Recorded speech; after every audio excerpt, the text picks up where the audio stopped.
माननीय रमेश जाधव, इथं उपस्थित महेश जाधव, ज्यांनी खऱ्या अर्थाने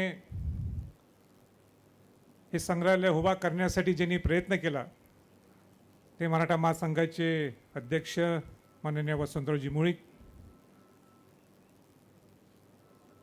इथं उपस्थित इतिहास संशोधक, इतिहासाचे अभ्यासक माननीय इंद्रजित सावंत, सन्मान्य विचारमंच, इथं उपस्थित सर्व पत्रकार बंधूंनो, शाहू महाराजांच्यावर प्रेम करणारे सर्व इथं उपस्थित बंधू भगिनींनो, उशीर फार झालाय म्हणून मी जास्त काही बोलणार नाही आहे, पण मला मनापासून आज आनंद होत आहे की शाहू महाराजांच्या जन्मस्थळाच्या ठिकाणी शाहू महाराजांनी जो विचार हा नुसता कोल्हापूरला नाही तर महाराष्ट्राला नाही तर देशाला नाही तर जगात ज्यांनी पोचवला, त्यांचं पूर्ण जीवनशैली हे या वस्तुसंग्रहालयाच्या माध्यमातून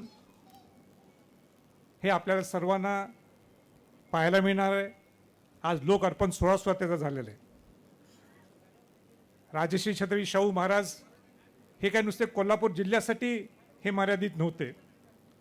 राजश्री शाहू महाराजांचा विचार हा जगापर्यंत पोचला आणि जगात शाहू महाराज कुठं कुठं गेले हे सुद्धा आपल्याला या संग्रहालयाच्या माध्यमातून पाहायला मिळेल.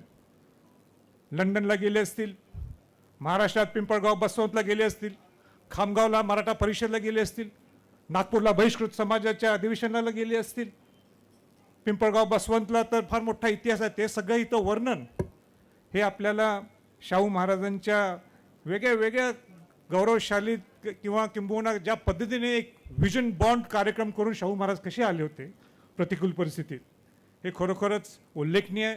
मी मनापासून तेजस गर्गे आणि त्यांच्या सर्व टीमला, मी जे समितीचे जे सर्व सदस्य आहेत, इंद्रजित सावंत असतील, डॉक्टर जयसिंगराव पवार सर असतील, वसंत मुळीक सर असतील, या सगळ्यांचं मनापासून मी त्यांचं कौतुक करतो. कोल्हापूरकरांच्या वतीनं त्यांचं अभिनंदनसुद्धा करतो. पण शेलार साहेब, मला माहीत नव्हतं आज मी बोलायचं आहे, पण 2 मिनटं बोलायला दिल्यामुळं एक संधीसुद्धा मी सोडणार नाही बोलायची.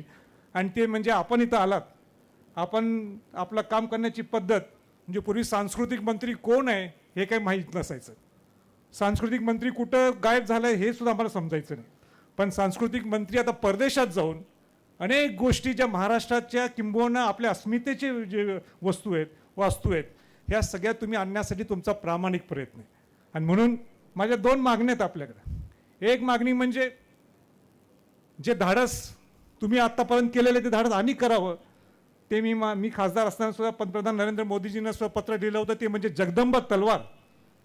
मला माहिती आहे अवघड आहे ते, पण जगदंबा तलवार सुद्धा जिचं नातं सुद्धा कोल्हापूरचं आहे, त्याच्यावर मी काही खोल जात नाही, पण ती जगदंबा तलवार सुद्धा आपण लीजवर असेल पण आपण ती आणावी अशी मी आपल्याला सर्वांना विनंती करीत आहोत. दुसरं, एक रायगड प्राधिकरणचं अध्यक्ष म्हणून मला एक आपल्याला सांगायचं आहे की तिथं खाली शिवसृष्टी होती आणि तिथं एक स्टेट ऑफ आर्ट हे Shivaji Maharaj under one roof, म्हणजे नुसते शिवाजी महाराज म्हणजे शिवाजी महाराज एकटे नाहीत तर त्यांच्याबरोबर ज्यांनी हिंदवी स्वराज्य स्थापन होण्यासाठी ज्यांनी प्रयत्न केले ते एका छताखाली येणार आहेत. पण त्यासाठी सुद्धा अनेक पुरातत्व खाते, केंद्र पुरातत्व खात्याच्या माध्यमातून अनेक वास्तू या 75 वर्षात जे सापडलेले आहेत, हे सगळे संभाजीनगरच्या पुरातत्व खात्याच्या कपाटात बंद आहेत. संभाजीनगरला त्यासुद्धा त्या आणावेत, आपण प्रयत्न करावेत आणि ते सगळ्या सामान्य माणसाला, सगळ्या देशातल्या शिवभक्तांना ते पाहायला मिळत हे आपण प्रयत्न करावेत अशी मी विनंती करू इच्छितो. आणि आपण इथं आलात, मी परत एकदा आपलं शेलार साहेबांचं आभार व्यक्त करतो. आणि मला एक 2 मिनटं संधी आपण सर्वांनी बोलायला दिली याबद्दल सुद्धा मी संयोजकांचा मला आभार व्यक्त करतो आणि थांबतो. जय हिंद, जय महाराष्ट्र.